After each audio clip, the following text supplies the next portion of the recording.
I feel pretty good about myself today. Certainly I have my hiccups because the committee's never going away and I have to be tuned for the language and ready to reach out to my peeps when I'm in trouble.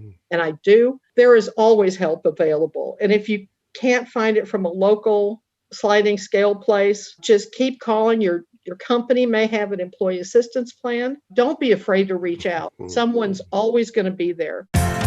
It starts right here, deep in your heart.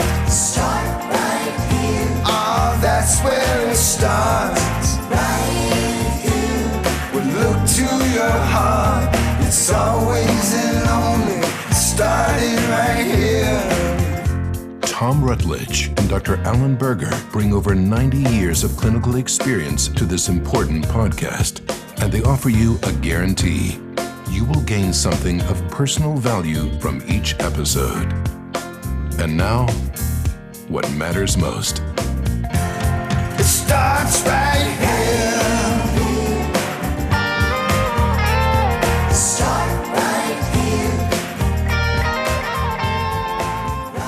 here. It starts right here, deep in your heart. I'm Tom Rutledge. Alan is with me, Alan Berger, the good Dr. Alan Berger. Good to see you always. The doctor is in the house. And we have two guests that we're all excited about today because these are people that we know. We know them well, I think, or I feel like I know them both well. And I'm going to let them talk about themselves a little bit. But we have, and I'm not even sure how we're doing this because we know them through support systems. So I'm just going to use their first names, and they can decide if they want to use their last names or not. But Carol and Craig are with us, and they're the names that came up for us when we first started thinking about just wanting to talk with people about and talk to our audience about not just the importance of having a support system, but as you know, you and I, Alan, are always doing is talking about how, concepts don't do us a damn bit of good unless we translate them into practice. And that's such a big part of what we do. And I personally think, and I want you guys to know, Carol and Craig, I want you to know this does not carry any expectation of perfection or whatever. It's we're all imperfect, but I see you both as people, from what I know about you, as people who really do walk the walk when it comes to support system and understand the value of it, and have probably experienced the problems of lack of support system in your lives, and then the difference with having support system that you put into practice. So that's what I hope we're going to be talking about today, and whatever. Hey, Tom, read the sign behind me. Read the sign behind me real quick. I get by with a little help from my friends. That's what we're talking about today. That's it. Perfect. It really is this idea that we can do what I can't do, right? We can do. Say that again. Oh, that's great. Say it again. We can do what I can't do alone, and we're not abdicating any personal responsibility here. We're saying it's my job to reach out and to create that support system in my life and to be able to utilize it. I've been going through some stuff lately. You've been part of that for me. I've reached out to you and gotten feedback from you and some input on a letter I wanted to put together and stuff like that. And it's so helpful because I'm not trudging that road alone. Right.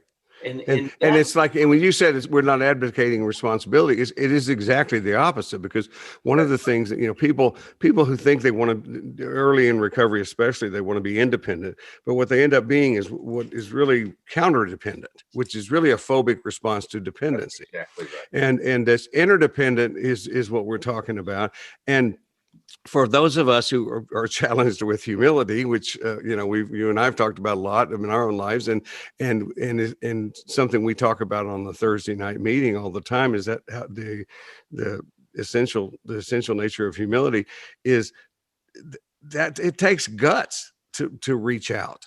it takes guts to be humble enough to be able to say, I can use some input here. It's like, we're letting go of thinking that we're supposed to have all the answers. If I was in my office, one of the ways I describe that to people is I'll pull a chair out and I will lean fully into the chair so that I'm at about a 45-degree angle, and I'm saying, okay, this is what we're afraid of. We're afraid of being so dependent that if you pull that chair out from under me, I'm going face first down. And a lot of times we're afraid of that for good reason, because we've related that way. That's the way I related for you. That's times that if you said, was there ever a period where you were out of having a primary relationship? I would say yes, but it was really just me falling from one chair to the next. It really, the gravity was always pulling me down. And then I'll say what we end up doing very often in response to that is, and then I stand up beside the chair, just as straight as I possibly can with my hands to my side, and say, this is what I say, like, okay, now I'm not dependent.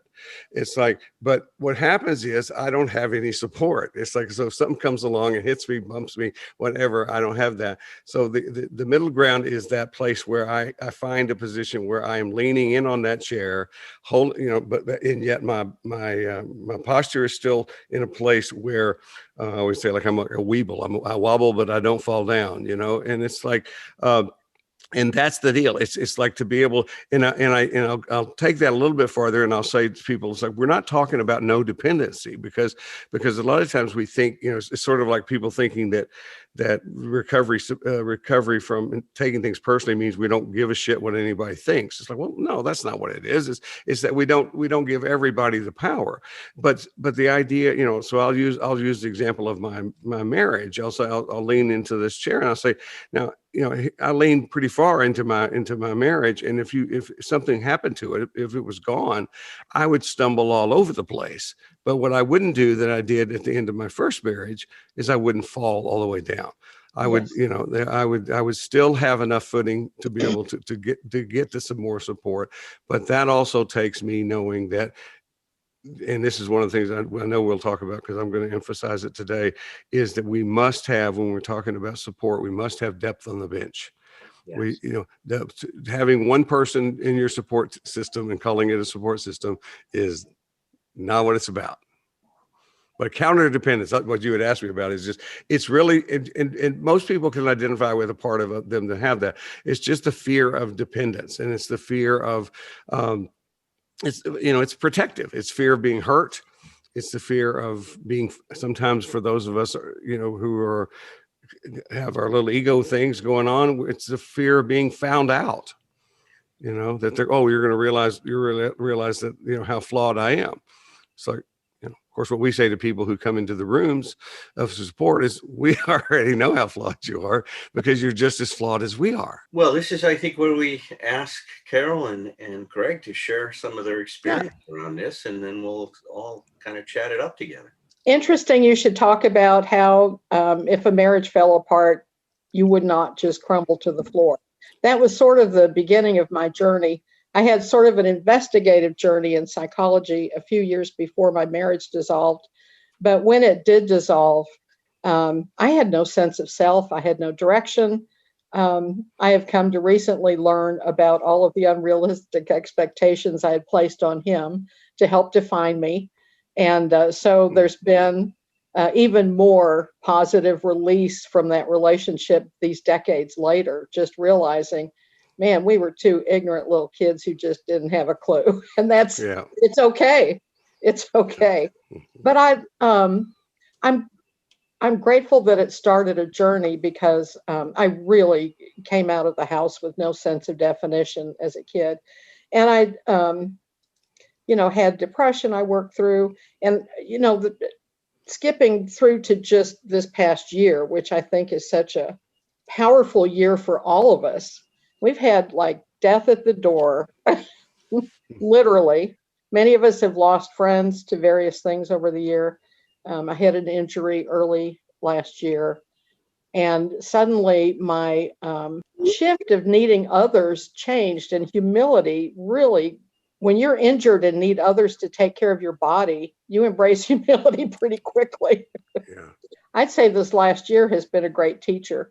I know I segued about 45 years there, but through the years, I I'm a compulsive overeater, workaholic, and codependent. And so I've been working on those things for several years. I've had therapists and friends and groups that I've been in. And speaking of therapy and support, don't feel like you have to stay with someone if they're not right for you in the therapy world. My first therapist hit on me. I had another therapist about 4 in who was a toxic narcissist, and I left her company. So we have to take care of ourselves and trust ourselves in those environments where we're willing to be vulnerable, because it may not be exactly what we think, and keep an ear out for countertransference and something that feels funny. Well, and that also may be a place where we need additional support from our friends and other connections too. But when we're trying to make a judgment like that, because that can be really difficult when we're because we do tend to give some power away to a therapist, just by the nature of the relationship. Yes. And so the idea, sometimes we do need, I've certainly talked to people through some of that before, to go, is this something I'm missing? In responsible people going, is this something I'm missing, or is this something, that's inappropriate by this therapist? I did have to go check it out with other people. I did. And it was a very difficult thing. It felt really bad. But anyway, I made it through that. But we have to be careful of our support, but not so careful that we don't build a support bench. One of the things that was fun for me is I started going to Tom's workshops many years ago, and stayed connected to the people I met in those workshops. And we called ourselves the Nashville Peeps. And we have stayed very close as support systems to each other. One of the things we learned on the first night of a workshop is we may not know each other's details in life, but we know each other more intimately after one night of a workshop than we do our friends out in the world. And those bonds cannot be broken. They just can't. It's amazing. Yeah. Yeah. So that intimate depth is still there. The things I learned about intrapersonal therapy from Tom has helped me really beat the committee when I'm under pressure. So that Tom has continued to be a support. There have been times I've needed to process some things, and I've taken advantage of his written journaling support, where I've written a night and Tom writes back, and has been very available and helped me process some stuff so I could make some decisions. But this past year in particular, man, it was such an opportunity to just stay in the cave and hide. And I had to make a decision that was going to kill me. And I am so grateful for the emotional sobriety meetings. It helped me stay connected to other people. I am grateful for the podcasts. I am grateful to my friends I've stayed in touch with. I'm grateful to the friends I reached out to who helped me process my injury.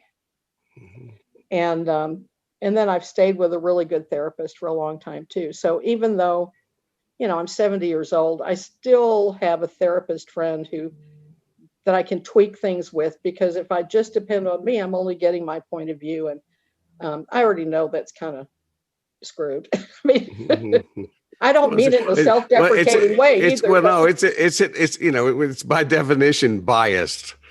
Exactly. I mean, I learn nothing if I'm looking in the mirror, right? Right. So I need others.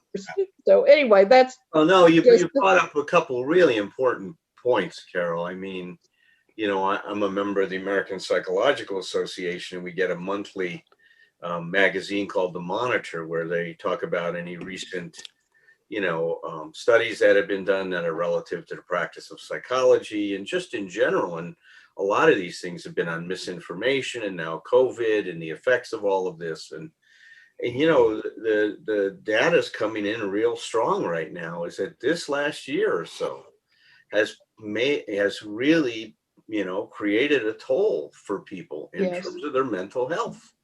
and that we've got more people going to therapy than we've ever had before. We have more suicides than we've ever had. Alcoholism, drug abuse is, I mean, through the roof. People are relapsing in the program. I mean, it's been a real trying and challenging year for all of the reasons that you talked about. So, you know, it's true is that when we started that emotional sobriety meeting, and Tom put on, and I put up all these Vimeos before that on how to Yes. get through COVID, we just sensed that this was going to be an incredible challenge for our nation in terms of being able to deal with it, and it has.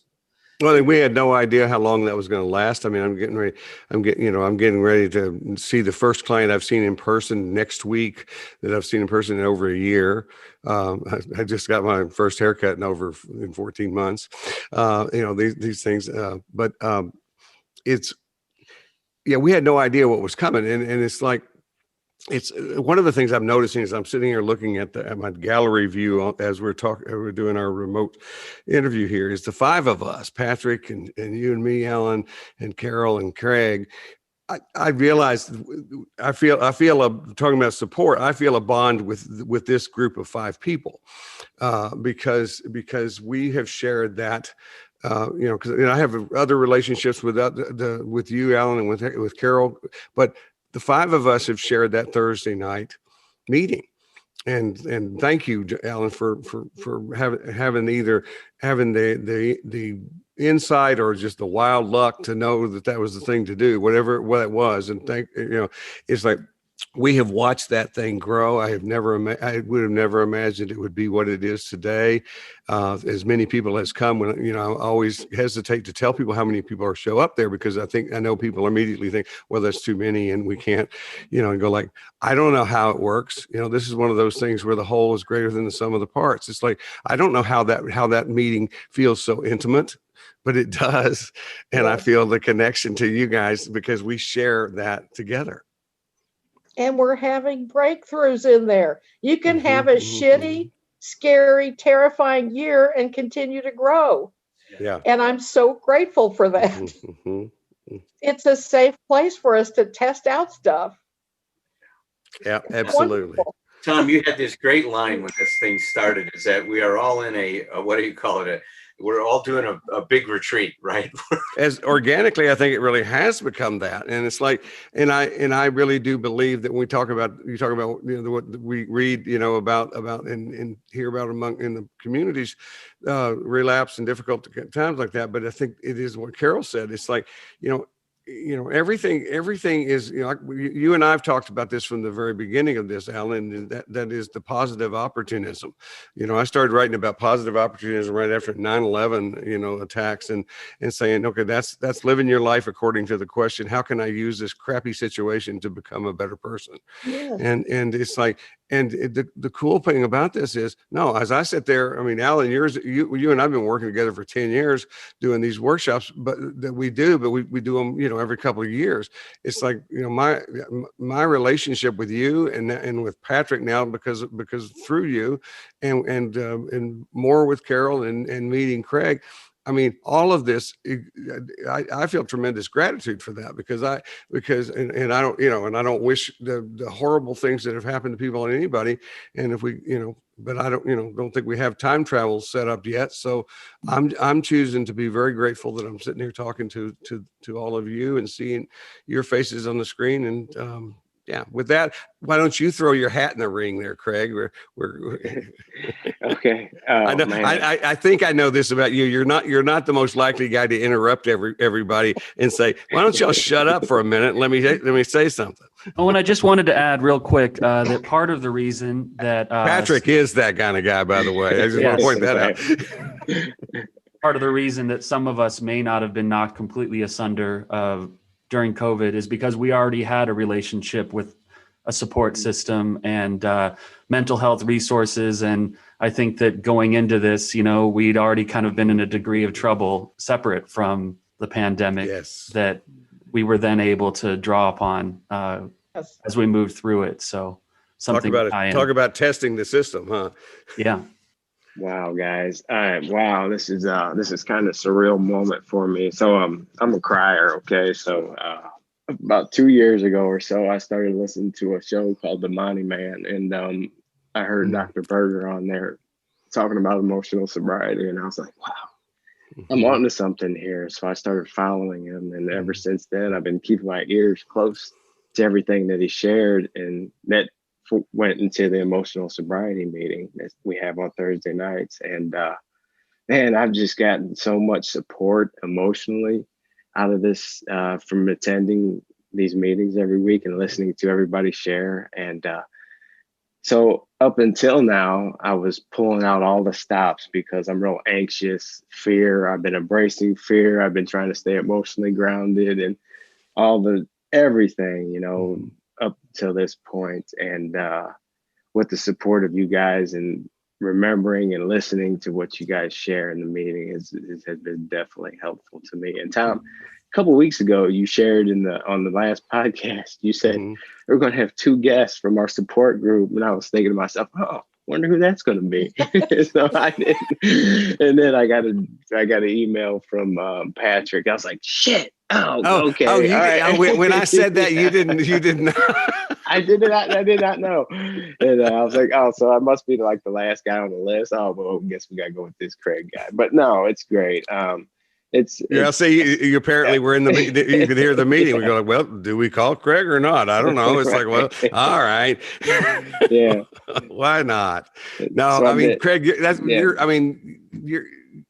this is one of the reasons I thought about you with this is just in you, and I can't remember your exact words that you just said, but it was in the way you said it. I'm an English major who accidentally became a therapist, so I always listen to just people's language, and you don't talk about support without some reference to applying it.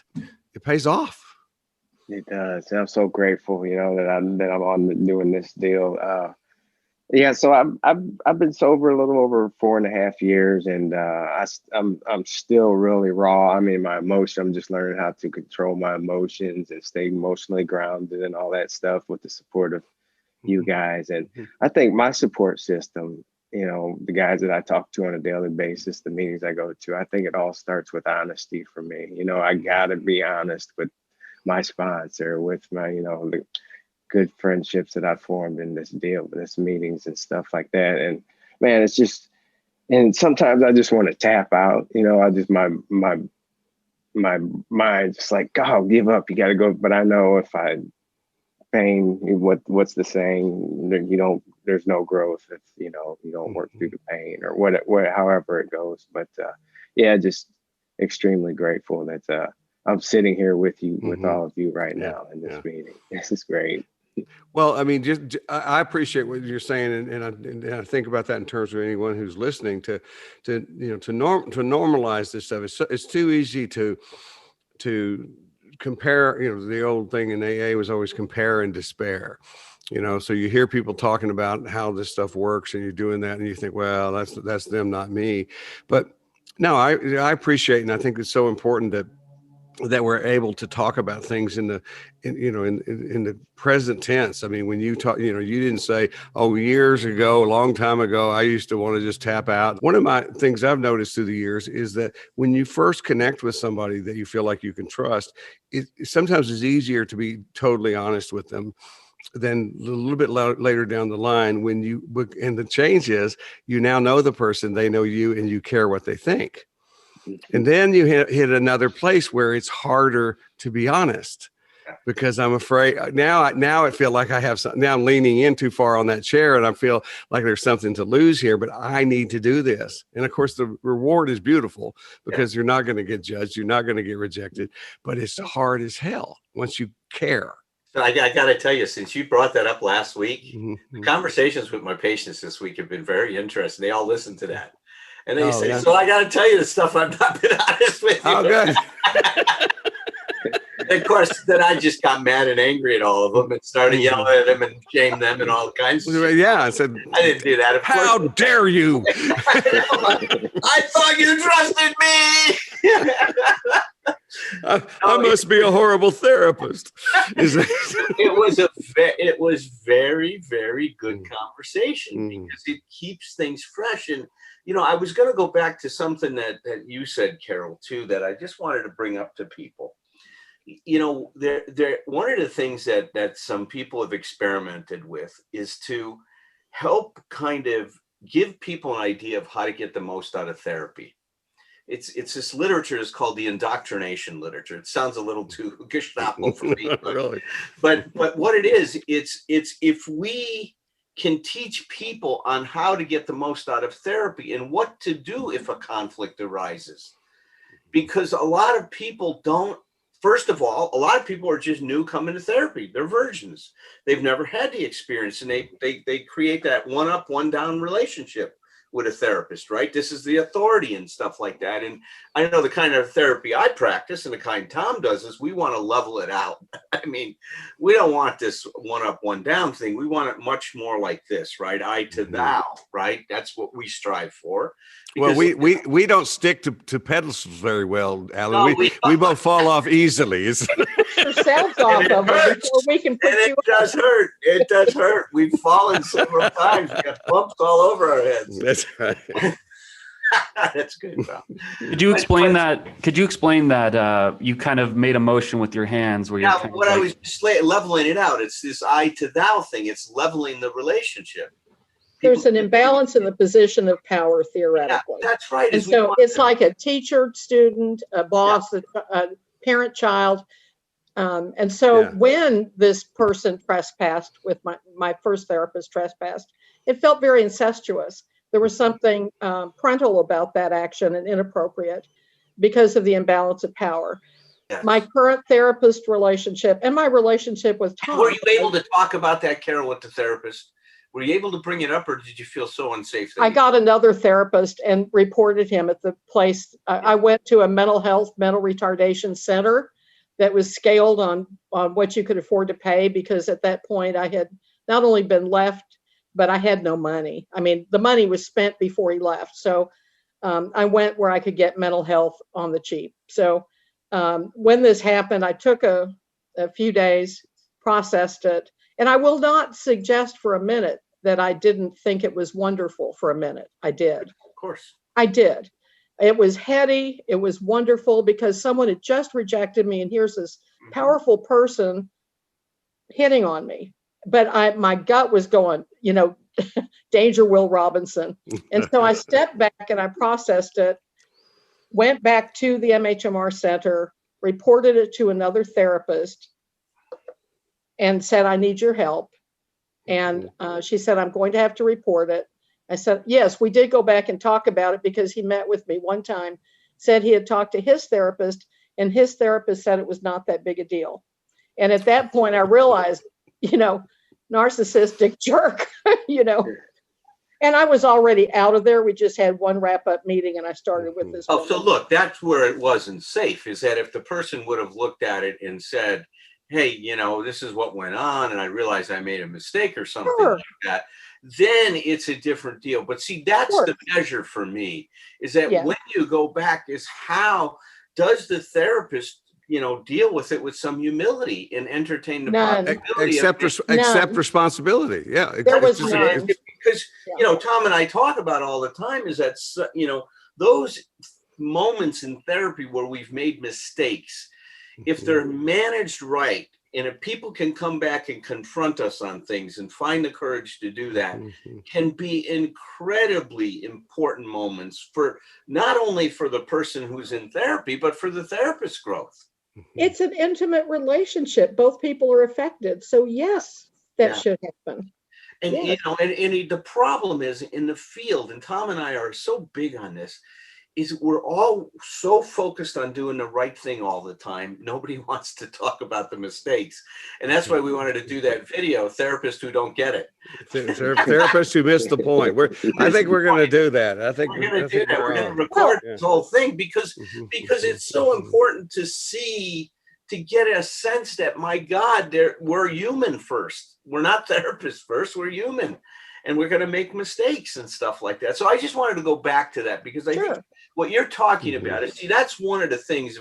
If I was doing that, and I did write a pamphlet on how to do this for group therapy, is to indoctrinate people on how to go into a group, how to use the group, you know, what are the ways of approaching this so you're going to get the most out of it? But they've done the same thing with psychotherapy, and they do find that when people have an idea of go ahead, it's important to talk to the therapist about if something happened that made you uncomfortable, or if you felt the therapist wasn't getting something that was important to you and they were missing the point, or you feel like you're just not a good fit. That's important to talk over, because if you aren't a good fit, it might be the wrong therapist for you. But all of that stuff is really coming to the foreground in psychotherapy now, because our focus is finally getting around to what they call practice-based evidence instead of evidence-based practice. Is that we are learning now to, at the end of a session, this is what Dr. Scott Miller and Barry Duncan and a bunch of other people have done. They come in at the end of a session with 4 questions, and there are questions like, did you feel like you got a chance to talk about what you wanted to in the therapy today? Did you feel like the therapist really picked up and understood what you were saying and understood the importance of the issue? Did you feel like you were a good fit with the therapist? And there was one other one that just skips my mind. But you see, everything's around what is the experience like with that therapist in the moment? Because that's where the healing takes place. Exactly. The Tom fourth brought up- question for me would be, did you have a good time? That's That would be I'll often ask clients at the end of the session, and did you have fun today? Because I did, and that's when they'll look at me like we may not be really a good fit. Well, I had a couple of questions for Craig. First one was 4.5 years in, how does it feel, recovery? And then number 2, what does your support system look like? I mean, and that could be inside and outside of kind of your traditional mental health circles. Oh, wow. So 4.5 years in, oh man, I feel so green. You know, all this. So just from stuffing all the emotions and everything down for so long and taught not to feel and how to feel and all that stuff. And now all of this stuff is coming up to the top. It's painful to say the least. It's very painful to experience and learn how to, I'm learning how to love another person for the first time in my life because of the childhood trauma, the lack of attachment to caregivers and all that stuff. So all this is brand new for me. And the support that I'm getting through sharing my feelings with, my sponsor, my good friends in, the program, and even being honest with, my family, and how I feel and stuff like that is, I started, my dad is like old school, like doesn't say I love you or anything like that. So recently I started telling him that I love him, and he's been grunting it out. I love you too, kind of thing. So I love that, Craig. That's so cool. He barks, right? He barks back. Love you too. Love you too. And they'll hang up, just real quick and short. And man, it's something that I would never, ever think that I'd be doing today, and the support that I get from having a relationship with him today. And let me tell you this, Craig, and I'm this, I believe, if I'm not mistaken, I'm just pulling this out of my ass because I'm not a parent. I don't know. I haven't had that experience, but I'm telling you as an old guy that you're doing as a fellow old guy with your dad, it's like you're doing your dad a favor. He's doing a beautiful thing because you know what? It's like if he drops off the face of the earth tomorrow, he cannot have the regret that he never said that to you. It's like you've challenged him to step up and do that. And it's like, and I promise you, if he didn't love you, he would find some other thing to say while he was barking. You haven't challenged him to love you. You've challenged him to actually just say it, admit it. Yeah, it's beautiful. I mean, I have to bark it out too, before we hang up because I'll be feeling a little nervous or something or whatever it is. But just the action, I get support from taking the action. I love it. True. It's great.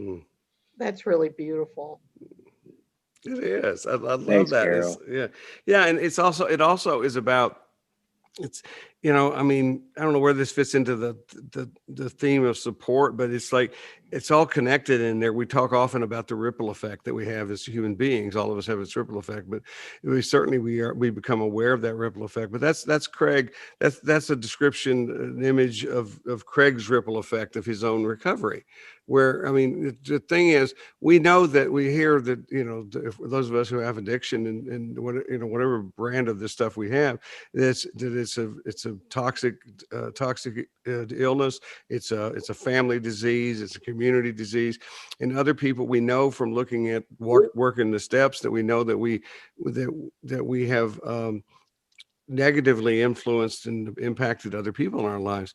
But I think the harder challenge is to look in our recovery to see how that is happening in a positive way now. And that's a beautiful example of just Craig, you know, that's not Craig going saying, I'm gonna go save my dad. That's just Craig living his recovery, you know, and it expands. You know, it's recovery's contagious too. I had to let go of my sponsor recently after a long period of trepidation, just because of he was playing it pretty fast and loose with the COVID safety. And but, you know, I'll confess that I didn't call him on it. I just kind of made an excuse and dropped him. And I've got a new one now, and I'm second weekend, and it's pretty cool. I really like it. But that was an adjustment I had to make in my support program, I guess. Well, it is hard, isn't it, though, to confront someone? See, I think that's part of the thing to pay attention to, Patrick, is these things are challenging. And, you know, because, you know, a lot of times what happens is, and you tell us what made it hard for you, but it's, you don't want to hurt the person's feelings. Oh yeah, I love him. You know, I didn't want to criticize him. Yeah. Of course. And look, and, you know, so part of that is our stuff. Part of that is it's hard for people to hear that. I mean, I can't tell you how many sponsors, when they're confronted with that stuff, go ahead and make their sponsees wrong. Well, you really don't want to get well, or. I mean, but I also love the fact, Patrick, that you didn't let your discomfort even, you know, I love the imperfection that you show in that. It's like you include in that owning with us and recovery. I didn't confront that, but you didn't let that stop you from taking care of yourself. That's right. Because boy, I think I can think of some examples in my life where just because of my discomfort, I didn't take care of myself. You know, because I didn't want to rock the boat. I didn't want to upset somebody else. I didn't want somebody to judge me, whatever that is. But it's like, it's so good for you for doing that.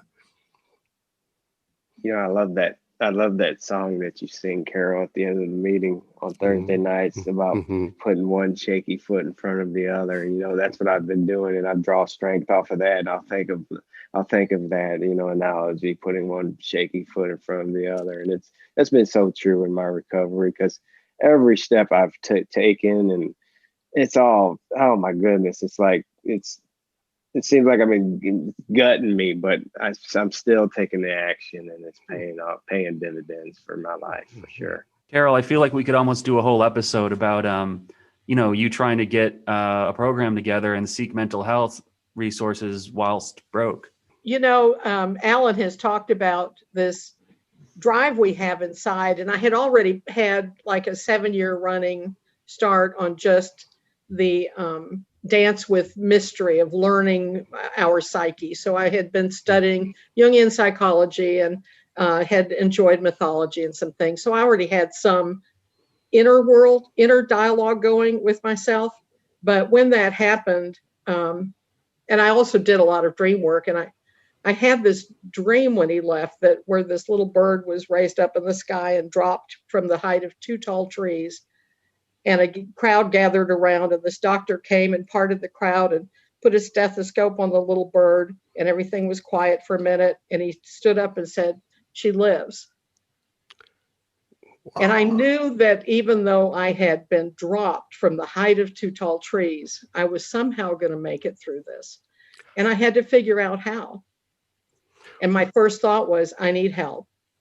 And so I contacted a local mental retardation center and got help on a sliding scale. I made $40. I went from a parade of homes home to $40 too much to get welfare overnight. Every bite of food we put in our mouths for 2 years was on borrowed money. Now, I overcame that, obviously, but it was a crawl. It was a crawl.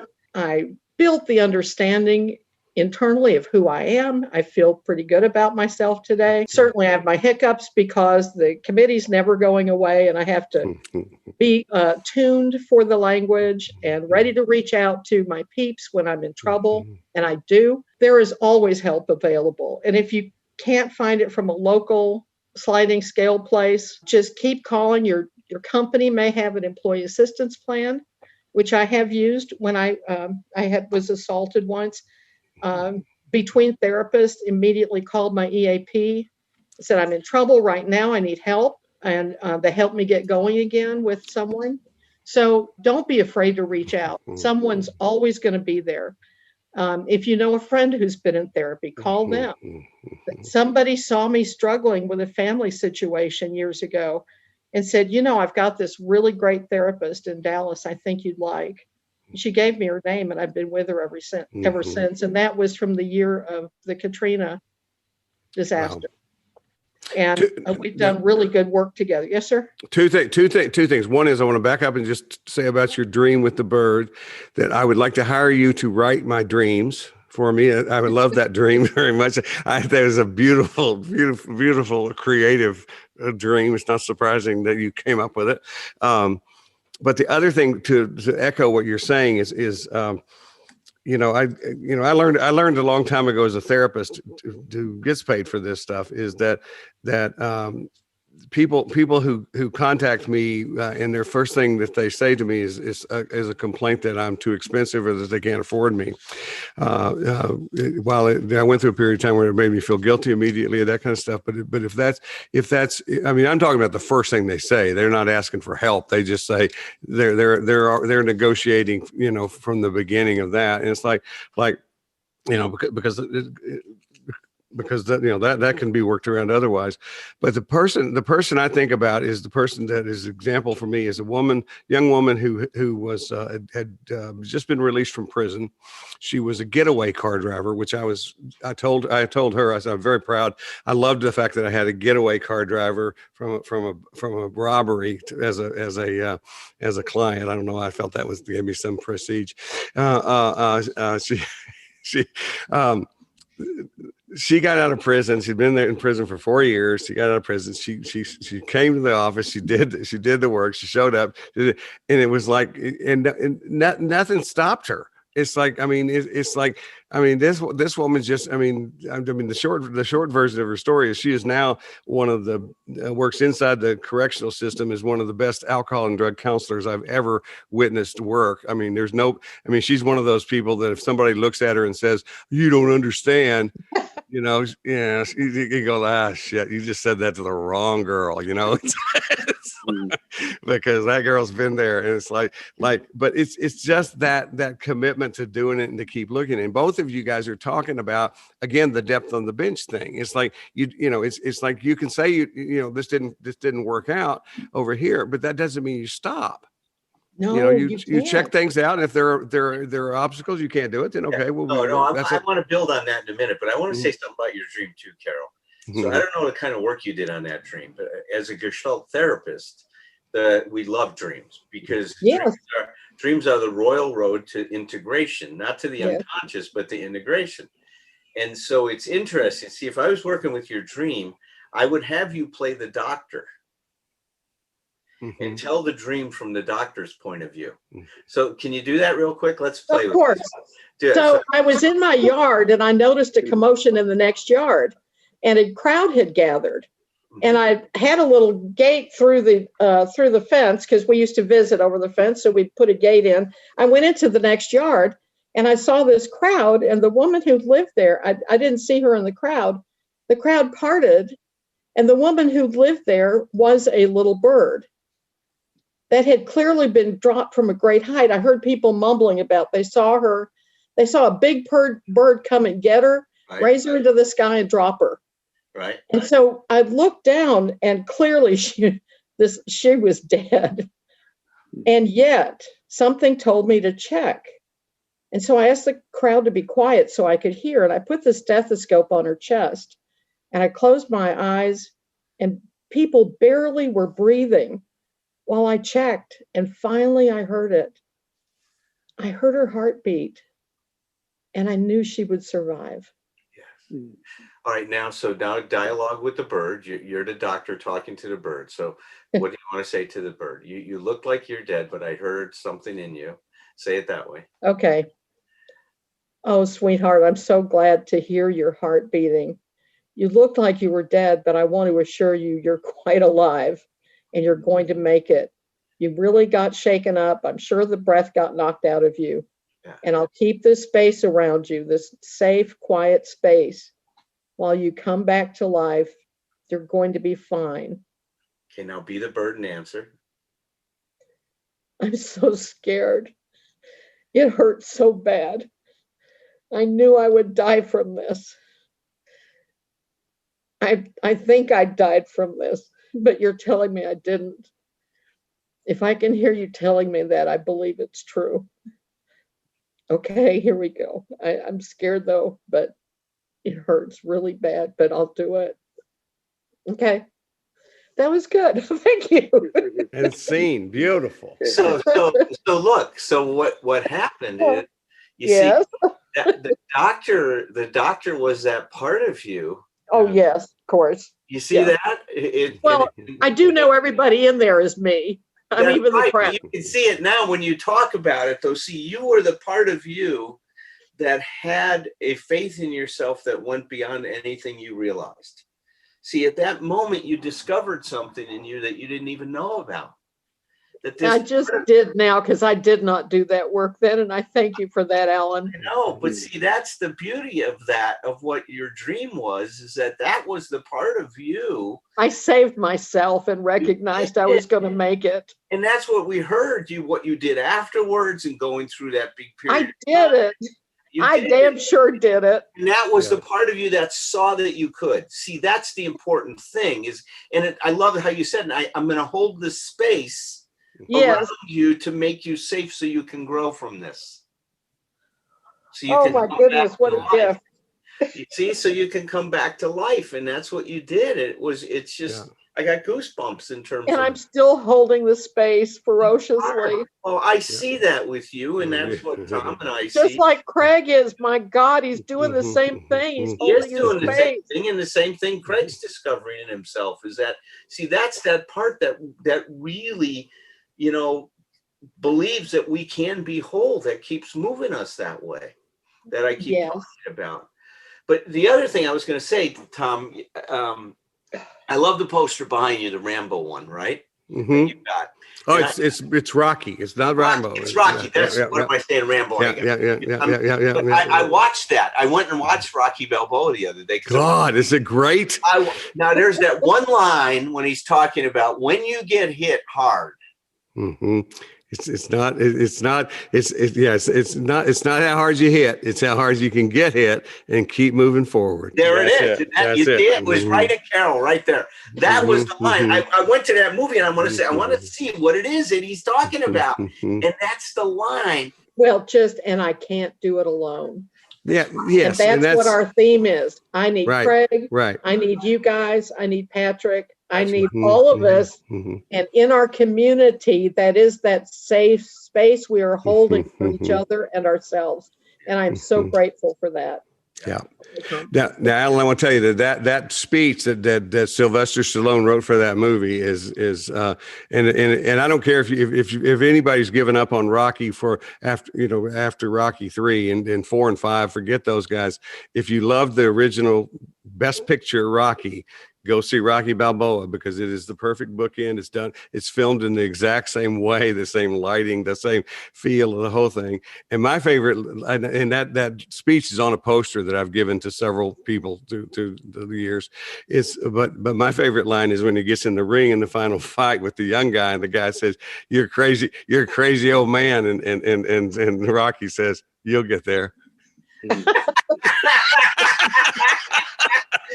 I mean, it's a movie about aging, and it's a beautiful movie about aging, and it's it's so good. I just got done watching, well, just before the meeting, this podcast. I just finished Saving Private Ryan. And as you know, Private Ryan gets saved and all three of his brothers die. And at the end of the movie, he's standing there at the graveside of Captain Miller. And as he told him to go earn it, you know, and behind him, you see his family and all that stuff. It was so emotional. I was like, man, that's so beautiful. Yeah.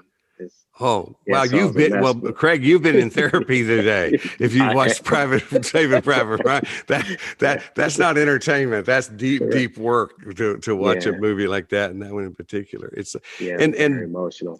Absolutely. And I want to continue the sort of the segue back to the topic too with what Carol said. Is one of the things I noticed in that dream too is it's intra. You know me. I'm always thinking in terms of how the intrapersonal really is so much like the interpersonal, and your intrapersonal support system is all in there, including the people around who actually will be quiet, who will make room and be quiet when the doctor says, be quiet, because the doctor said they were barely breathing.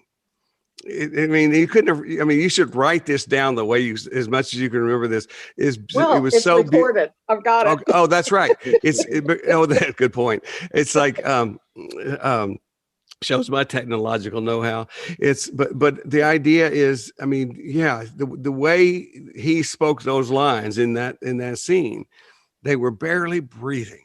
It's like, as an English major, I'm going like, okay, here we're dealing with somebody who we're afraid is not breathing. And now we have these people who are in response to that, they're barely breathing, so that we can get this, everything. It's just beautiful. I have three it's about key dreams. I'm going to do this with 3 key dreams I've had over the last 45 years. And I'll be doing that like as soon as we are done. Good. Alan, thank you. What a gift. Yeah, that's important to do. And, Craig, what you talked about with Saving Private Ryan, that part just got me, man. Have we lived a life that my mentor, Dr. Kempler, said is that he believed that one of the things that was a big force in all of our lives, which drove us to try to please our parents and to cooperate with them, was that we always felt in some way that we were given the gift of life without doing anything to deserve it. And, it's back to that theme that you heard in Saving Private Ryan, what did I do to be worthy of this? Right. How do I become worthy of this thing? And it's, I love what Tom says, because he kind of dispelled the whole myth of deserving. Deserving doesn't mean you've earned it in some way. It just comes. It just is part of what we have because we're here and we've shown up. And I just think that that's one way of coming around it. But the other thing is that we ask ourselves, what am I doing to deserve this gift of life? And that's things I love about recovery, because now we become a part of what I call being a real citizen, meaning we give back to our community. We give back to our world. Now we're trying to do something to make a difference, even if it's just with our friendships in the program and reaching out to someone who's suffering or whatever it is it's such a different idea than just taking and taking and taking, right? Is that we're now giving. And it reminds me of this great book that Dr. James Hillman wrote. He says, we've had 100 years of psychotherapy and the world keeps getting worse. Yep. We've had 100 years because it was all a little too focused on taking care of yourself, right? And being self-concerned, which Tom and I would agree that's an important thing.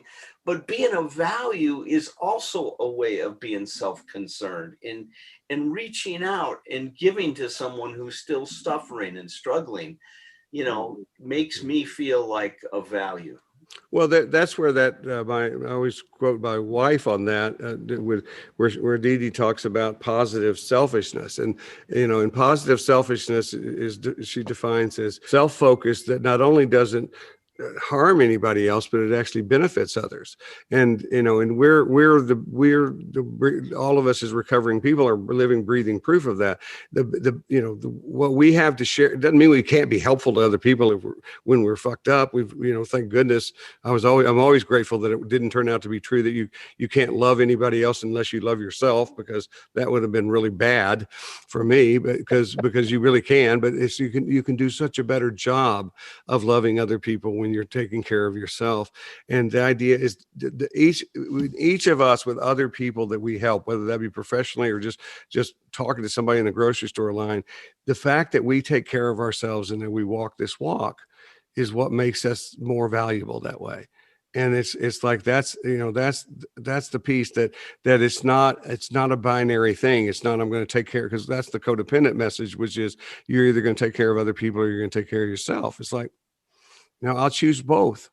And the idea is, I love the idea that rather than give all my energy away, which will deplete me and piss me off no end, and make me hate myself, if I take, I think I call it God's allowance. If I let it all in and share it from there, then I have an abundant amount of energy to share. If one of you guys is in a crisis and I need to get there, and I get in my car and I don't have enough gas, I'm going to stop for gas. I'm not going to say, no, car, Carol's too important for this. We must go to Dallas now. It's like, we don't have time for that. It's like bullshit. We take care of ourselves so that we can do what you guys are talking about at the end of Private Ryan, so that you can go out there and earn it. We are being the people that we want to be. I was laying in bed a couple weeks ago, and this phrase popped in my mind, and I don't know where it came from. I said to myself, I love myself. And it kind of shocked me. I was like, what? Yeah. I never, ever even thought that I would say something like that. Who said that? Yeah, right. Who was that? Exactly. It was so shocking. Oh my goodness. I was like, that's the first time, because I'm always so busy beating myself up and self-pity and not good at, how the routine. Well, yeah, okay, but Craig, do me a favor and I always point to people's language here. You're when you say I'm always so busy doing that, that's stated as an affirmation, as if it's the truth. In the past I have always been busy doing that. It's like, let it be new. Let it be new. This is brand new to me. This is weird, whatever it happens to be. But it's like, and I love the fact that, sometimes somebody might be challenged to say that, in the middle of a therapy session or whatever. Somehow organically, the work you've done brought you to that place where, talk about knowing that these guys in our heads, these different people, the committee that Carol's talking about, are real. It's like somebody spoke that. And and it wasn't from a usual place. It's from a place that you have worked, done the work that you need to do to where you have allowed that voice to be there, and you're loved, and you don't even have to leave your room there to be loved right now. That's right. And since love is a verb, I think showing up on Thursday nights is love in action. Yeah. And the only reason I don't is if I fell asleep, and I'm sorry. No, we always know. I can always tell when you've fallen asleep. I go, Carol, okay, it's your turn. Silence. Because Carol's not singing tonight. Yeah, because you're still on there. We still see your name. We know you're there. We go like, that's what Alan says. Is Carol awake? It's like, it's like. Well, if we were in the same room, we'd nudge you. That's right. Being there Thursday nights, doing all the things, wonderful things you're doing, that's self-love, man. So yes, you do. And it's wonderful. It is wonderful. Well, what a terrific show this has been, you guys. This has been fantastic. Thank you so much for joining us today. Yes, thank you both for being here. A real pleasure. Thank you, guys. It really has been. It really has been. You both just are. Craig, you were there from the beginning with the meeting with me. Yeah, I showed up and I was like, oh my goodness, this is so good. And I was spreading the word. I was like, you got to check this out. And not everybody picked up on it, but I'm grateful that a lot of people have. Yeah, a lot of people have, right, for sure. It'll keep growing, man, because it's, it really is. I think we're gonna realize Bill's dream together. I really think we are. I think that this is spearheading a movement now, and there's meetings now Berlin is starting an emotional sobriety meeting on Wednesdays in Europe. I mean, it's just taking place, man. People are excited about these possibilities, and that's great news.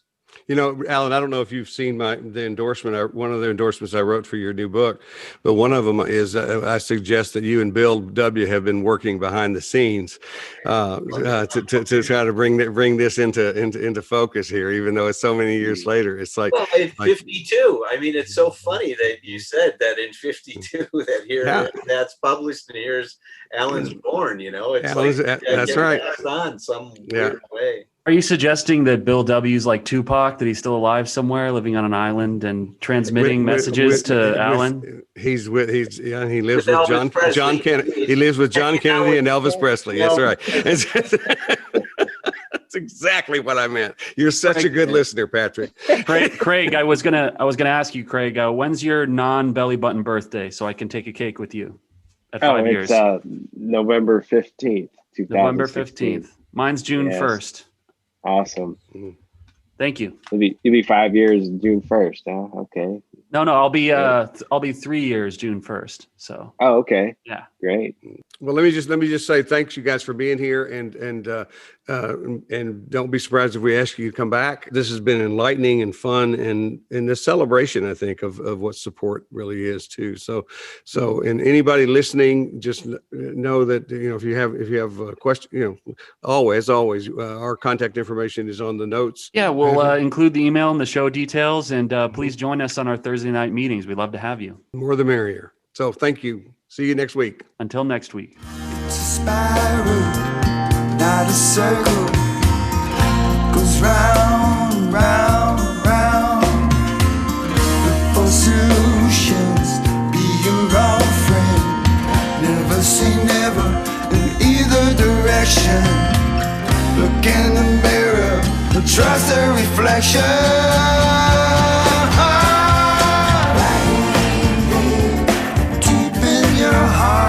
Start right here. That's where it starts.